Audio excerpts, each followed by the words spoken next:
Yes breaking news చూస్తున్నాం. స్వేచ్ఛ కేసులో అయితే బిగ్ ట్విస్ట్ బయటికి వస్తోంది. అయితే ప్రస్తుతం అయితే పూర్ణచంద్ర భార్య స్వప్న అయితే తను బయటికి మీడియా ముఖంగా వచ్చేసి అనేక విషయాలను సంచలన విషయాలను అయితే బయట పెట్టడం జరిగింది. ఈ క్రమంలోనే తన కూతురు ఎవరైతే ఉన్నారో, ఎవరైతే స్వేచ్ఛ కూతురు ఎవరైతే పూర్ణచంద్రపై చేసినటువంటి ఆరోపణలు ఏవైతే ఉన్నాయో వాటన్నిటిని కూడా ఆమె ఖండిస్తూ మాట్లాడడం జరిగింది. ఖచ్చితంగా ఇక్కడ పూర్ణచంద్ర ఆమెను ఆర్య ఎవరైతే ఉందో ఆమెను ఖచ్చితంగా చాలా అంటే సొంత కూతురులా చూసుకునేవారు. కన్న తండ్రే వదిలేసినా కూడా ఈయన తండ్రి స్థానాన్ని తీసుకొని ఇక ఆర్యను ఆమెను మంచిగా దగ్గరకు తీసుకొని కన్న కూతురు లాగే చూసుకున్నాడు. ఇక్కడ నా కూతురుని ఏ విధంగా చూసుకున్నాడో అక్కడ స్వేచ్ఛ యొక్క కూతురుని కూడా ఈయన అదే విధంగా చూసుకున్నాడు అన్న కోణంలో అయితే పూర్ణచంద్ర యొక్క వైఫ్ స్వప్న మాట్లాడడం జరిగింది. అయితే ఈ క్రమంలోనే ఆమె ఇంకా అనేక విషయాలను మాట్లాడడం జరిగింది. స్వప్న ఏదైతే అంటే ఆర్యన చేస్తున్న ఏవైతే ఆరోపణలు ఉన్నాయో, అరణ్య చేస్తున్న ఆరోపణలు ఏవైతే ఉన్నాయో, అరణ్య మాట్లాడే మాటలు మాత్రం ఖచ్చితంగా ఖండించదగ్గ విషయాలు ఇవి. పూర్ణ చాలా ప్రేమగా చూసుకునేవాడు అరణ్యను. అలా అరణ్య చెప్పినట్టుగా ఎప్పుడు కూడా అరణ్యను ఆమెను వేధించలేదు పూర్ణ అయితే అన్న కోణంలో పూర్ణ యొక్క భార్య స్వప్న తెలియజేస్తుంది. కానీ ఈ క్రమంలో యాక్చువల్గా ఇంకా వాళ్ళ రిలేషన్ గురించి కూడా తెలియజేసింది ఆమె. ఎప్పుడు అంటే పూర్ణచంద్రకు కానీ ఇంకా స్వేచ్ఛకు వీళ్ళ మధ్య ఎలా రిలేషన్ ఏర్పడింది, ఫస్ట్ వీళ్ళిద్దరూ స్నేహితులమే అన్న కోణంలో అయితే ఫస్ట్ స్వప్నకు పరిచయం చేశాడట పూర్ణ అయితే. మరి ఈ క్రమంలోనే అంటే తర్వాత వాళ్ళ రిలేషన్ స్ట్రాంగ్ అయిపోయి ఇంకా ప్రస్తుతం అంటే పూర్ణచంద్రతో స్వప్న ఉండటాన్ని కూడా ఆమె తట్టుకోలేని స్థాయికి ఇది వెళ్ళిపోయింది. ఆ స్వేచ్ఛ అన్న కోణంలో కూడా ఆమె బయటికి వెలువరించింది. అయితే ఈ క్రమంలో దానికి సంబంధించి అనేక విషయాలను కూడా ఆమె బయటికి మీడియా ముఖంగా తెలియజేసింది. ఓసారి ఆమె ఏం మాట్లాడిందో ఓసారి వినే ప్రయత్నం చేద్దాం. నేను పూర్ణచంద్ర భార్య స్వప్న. అందరికీ నమస్కారం. నేను పూర్ణచంద్ర భార్య స్వప్న. నాకు స్వేచ్ఛ పూర్ణ ద్వారానే పరిచయం అయింది. ఫ్రెండ్స్ అని మాత్రమే తెలుసు. నాకు తెలుసు రిలేషన్ ఉందని నాకు అసలు తెలియదు. ఈ రిలేషన్ గురించి కూడా నాకు తెలిసింది స్వేచ్ఛ ద్వారానే. తను నాకు ఫోటో పెట్టడం ద్వారా తెలిసింది. నేను పూర్ణని అడిగాను ఏంటిది అని చెప్పేసి అడిగితే చెప్పాడు. చెప్పినాక నాకు ఆయనకి గొడవలు స్టార్ట్ అయింది. అక్కడ నాకు ఇంకా తెలిసింది ఏంటంటే అక్కడ కూడా తనతో గొడవలు ఉంటున్నాయి అని చెప్పేసి అంటే ఇంకా నేను ఆయన ఎందుకు ప్రెషరైజ్ చేయాలి అని చెప్పేసి నేను ఆయనను వదిలేశాను.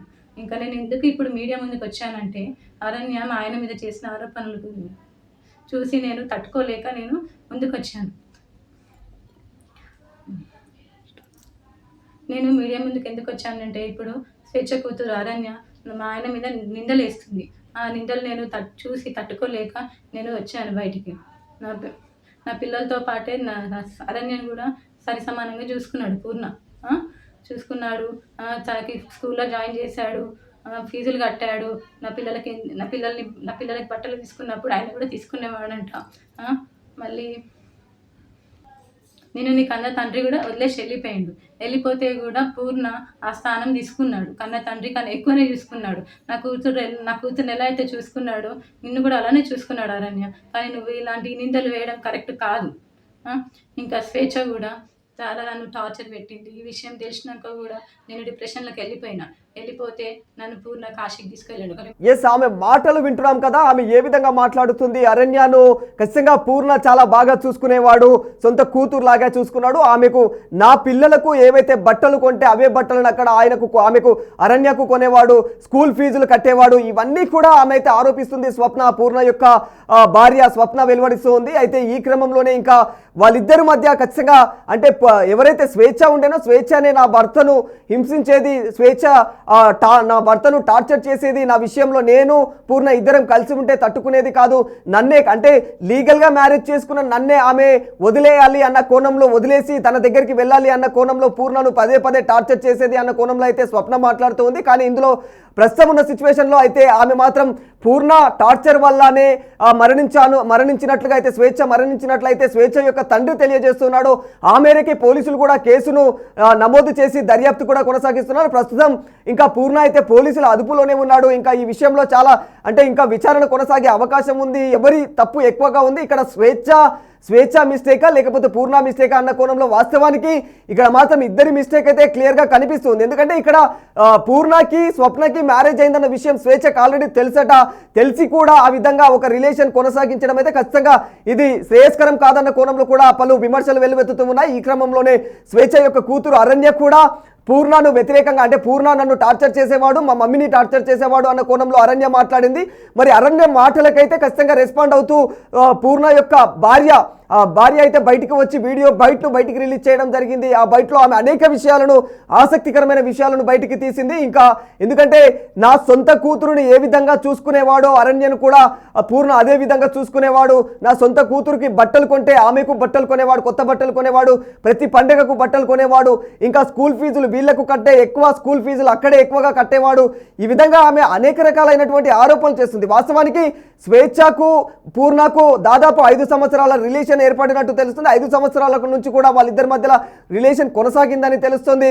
ఈ రిలేషన్లో భాగంగానే వాళ్ళిద్దరి మధ్య రాను తొండముదిరి ఊసలవెల్లి అయినట్టుగా వాళ్ళ రిలేషన్ కాస్త అది మనస్పర్ధలకు దారి తీసినట్టు తెలిసింది. ఈ మనస్పర్ధల కారణంగానే ఇంకా స్వేచ్ఛ అయితే ఖచ్చితంగా తనకు తానుగా ఇక టార్చర్ భరించలేక, పూర్ణ యొక్క టార్చర్ భరించలేక పదే పూర్ణ అనేక రకాల అనుమానాలకు ప్రేరేపిస్తూ ఉండడము, ఆమెను ఇంకా ఏంటి ఎవరితో మాట్లాడుతున్నావు ఇలాంటి రకరకాల క్వశ్చన్స్ ఆమెను వేసి ప్రతిరోజు కూడా హింసించే రకంగా మాట్లాడిన వ్యవహారాలు ఉన్నాయట. మరి ఈ క్రమంలోనే ఆమె మనస్తాపానికి గురి చెంది ఆమె అయితే ఆత్మహత్య చేసుకోవడం జరిగింది.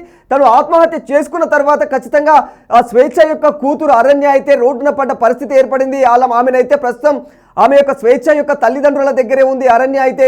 ఇక స్వేచ్ఛ తల్లిదండ్రులు కూడా స్వేచ్ఛను పూర్ణ అయితే టార్చర్ చేశాడు అన్న కోణంలోనే ఆరోపణలు చేస్తున్నారు. అదే విధంగా కేసును కూడా పెట్టడం జరిగింది. ఈ కేసులో భాగంగానే వాళ్ళు పెట్టిన కేసులో భాగంగానే పోలీసులు కూడా పూర్ణను అదుపులోకి తీసుకొని ప్రస్తుతం అయితే పోలీస్ స్టేషన్లో వేశారు. ఇంకా దీనిపైన ముందు దర్యాప్తు కొనసాగే అవకాశం ఉంటుంది. అయితే ఈ క్రమంలో స్వప్న వీడియో కాస్త ఒక్కసారిగా సంచలనంగా మారిందని చెప్పుకోవాలి. పూర్ణ విషయం కావచ్చు, స్వేచ్ఛ విషయం కావచ్చు, అరణ్య విషయం కావచ్చు, వీళ్ళ ముగ్గురి పైన టాపిక్ ని ఆమె అయితే ఖచ్చితంగా క్లారిటీ తీసుకొచ్చే విధంగా అయితే ఆమె వీడియో బయటకు తీసుకొచ్చింది. మరోసారి స్వప్న ఏం మాట్లాడిందో వినే ప్రయత్నం చేద్దాం.